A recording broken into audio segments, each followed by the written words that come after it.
السلام علیکم ورحمت الله وبرکاته د جمعیت علماء اسلام چې څومره کارکنان دي نو ټولو ته ډېر سلامونه. ملګرو، قائد ملت اسلامیه حضرت مولانا عبدالرحمن صاحب دامت برکاتهم العالیه سپریم کورټ مخه بند کړې ده، اسلام آباد ته تیرې احتجاجي مظاهره کړې ده، نو په هغې باندې د ډېرو پی ټي آی والو درد دی. لہذا هغوی په دغه دړ کې دومره انتهایي دړ په زور راوړو چې په هغې کې تاسو ما سره د دې رضا خان خبرې واورېدله، بیا انشاءالله جواب ورکوو. مولانا پزلونډي کوم کارکنان چې دي هغه سبا د کشمیر پته کوي که پزلونډي د حق دپاره روزي او پزلونډي په دې ملک کې دا کومه ګراني چې نن ده که د هغې دپاره روزي پاکستانو نو چې ټول موحد د وطن پاکستاني د مولانا پزلونډي چې دی د هغه حمایت وکوي. ملګرو، تاسو خو دا بکواس واورېدو، نو دې رضا خان ته خو زه ډومبې دا خبره کوم چې ګوره تا یو ځای کې ویلي چې مولانا، نو یو ځای کې تا د مولانا توهین وکړو، د مولانا د نوم که نه، بل ځای کې تاسو ووایئ چې فضلونډي، نو دا فضل الرحمن دی، فضل لونډي، نو دا تا د الله نوم غلط کړو، دغه رحمان دی ورسره وانغښتو، د الله نوم دی غلط کړو، نو لہذا دا جملې کفریه ته استعمال کړه، ولې ته د الله نوم غلط دی.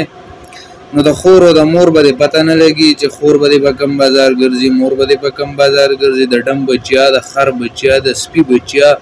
د اصل نسل به دې پته نه لګي، شکل دې جړا غوندې دی، قسم دی د مسمردان او د ګلچاحت غوندې شکل دی، د خبرو چل نه درځي، په خبرو باندې پوهېږي نه، د عمران خان هغه کوټه سپي. لہذا ته مولانا صاحب ته داسې سپک الفاظ استعمالوې، نو وړې ته څه وایې چې وړې ما به څوک پرېږدي څه نه جي چې ما ته څوک کنځل کوي، زه ما ته دې کوي، زه په خپلو کنځلو نه خفه کېږم، خو چې عالم ته نه کوي، که د هر عالم وي، که د پنجپیر علم وي، که د دیوبند علم وي، خو چې ده سره د عالم نوم تړلی شوی وي، نو د عام سړي کار نشته چې ده ته کنځل وکړي. او بیا ته چې ورته دا کم کنځل کې او دغه ځان سره چې کومه د ویډیو کلیپ ساتلی دی، نو دې سره د مولانا صاحب هغه جعلي دغه جوړ کړی او ګډا دې ورسره پرېښې ده، نو زه ما یقین وساته چې ستا به یو پلار ني، دا یو خبره ځان سره یاد وساته، که چېرې ستا یو پلار وی تا به دا کار نه کوو. پوه شوې؟ نو عقل زده که، سړیتوب زده که، او باقي به ورته ترکي جواب میلاویږي انشاءالله. بعضې پی ټي آی والا راپاسي، یاره چې تاسو ته مولانا دا تربیت درکړو، تاسو له به دا تربیت درکړی، نو تاسو به داسې شوي، نو تاسو به داسې شوي، تاسو ته به کنځل خولي. نه جي، مونږ ته کنځل نه دي خولي، مونږ ته علما د کنځلو نه منع فرمایلی، ولې تاسو مونږ ته جوړې درېیمه سپاره وایئ چې مونږ پسې دویمه چالو کوسو چې کنځل کوئ، د کنځلو جواب ورته په کنځلو میلاویږي. که سم جواب هم کو، اخلاقي جواب هم استعمالو، نو د اخلاقو په لهجه کې به جواب میلاویږي، که غلط جواب د استعمالو انشاءالله غلط جواب ورته میلاویږي. ځکه چې دا کاشف به خبره ده چې هغه وایي چې دوی ما د سیقولو سپاره نه وایي چې زه ورته تلک الرسول چالو کړم. پوه شوې؟ نو کله چې ما ته الف لام میم سپاره چالو کړه، لومبۍ سپاره،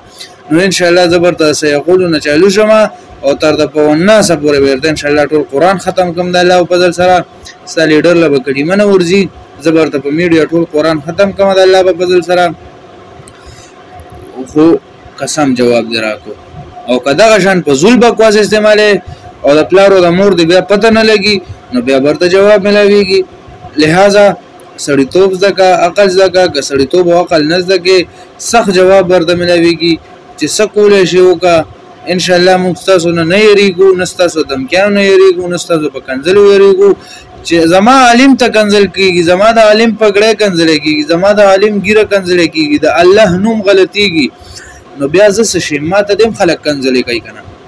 نو جمعیت رونو د ویډیو پسې شیر کړه ډېره چې دغه بړوا بې غیرت انسان ته ولګي چې د مور پته به وي خو د پلار پته به نه لګي چې څو پلارانې دي. نو دغه د ډبګرۍ د هیله منډۍ د لالې ژړا ته دا ور شیر کې ستاسو ضمیر نه روچتېږي کله چې په زنا پارک کې دغه بربنډې جنکۍ ګډېږي. لہذا دې بړوا ته دا ویډیو ورسوئ د جمعیت بابیلو. ډېره مهرباني، خپل ورور حضرت عمر له ورکړي اجازت، د الله په امان.